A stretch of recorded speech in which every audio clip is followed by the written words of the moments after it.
Kita ke sorotan lainnya, Saudara. Menteri Perdagangan Republik Indonesia Zulkifli Hasan mengapresiasi platform digital seperti YouTube dan juga Google.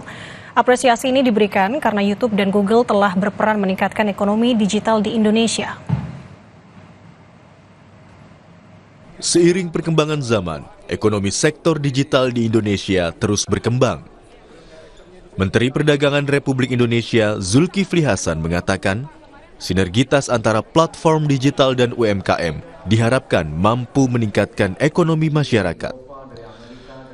Platform digital seperti YouTube dan Google yang berkolaborasi dengan UMKM bisa menjadi pilihan untuk meningkatkan penjualan.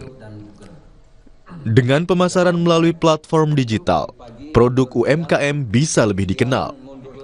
Terlebih, saat ini YouTube baru saja meluncurkan fitur baru, yakni YouTube Shopping, yang bisa menjadi media untuk memasarkan produk UMKM. Penting sekali, saya terima kasih kepada YouTube, Google ya, kemudian Pak Rektor, Brawijaya, UMKM dan teman-teman ini satu kerjasama yang sangat bagus. Saya terima kasih. Ya, ada pemerintah, ada kampus, ada UMKM, ada Google gitu, untuk meningkatkan awareness UMKM kita bisa ikut e-commerce sehingga produk-produknya bisa dikenal tidak hanya offline lokal tapi dia juga bisa go global. Luar biasa. Zulkifli Hasan juga menyebut apa yang saat ini diinisiasi oleh YouTube dan Google merupakan langkah luar biasa, terutama untuk memperkuat posisi Indonesia dalam ekonomi digital. Menurut Zulhas, kreativitas dalam dunia digital bisa mendorong pertumbuhan ekonomi di masa depan.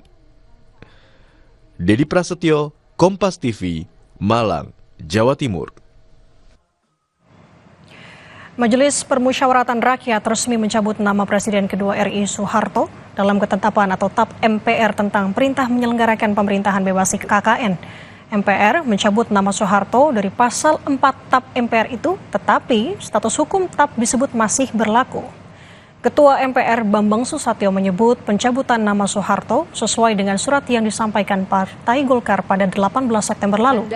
Bambang Susatyo menyebut nama Pak Harto dicabut karena telah meninggal dunia. MPR RI berpandangan bahwa kemudian yang kedua adalah surat dari fraksi Partai Golkar tertanggal 18 September 2024 perihal kedudukan pasal 4 TAP MPR nomor 11 MPR 1998.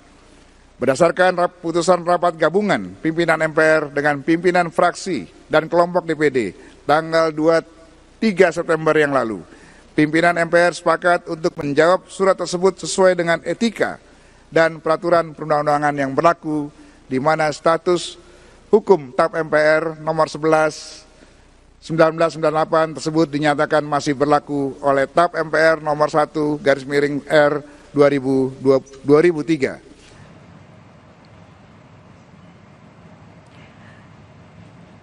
Dalam pasal 4 TAP MPR nomor 11 tahun 1998 ini, Saudara, nama Soeharto disebutkan secara khusus untuk upaya pemberantasan korupsi, kolusi, dan nepotisme yang harus dilakukan negara secara tegas. Kini, nama Soeharto dicabut dari pasal ini, tetapi MPR menyebut ketetapan tentang penyelenggara negara yang bersih dan bebas korupsi masih berlaku.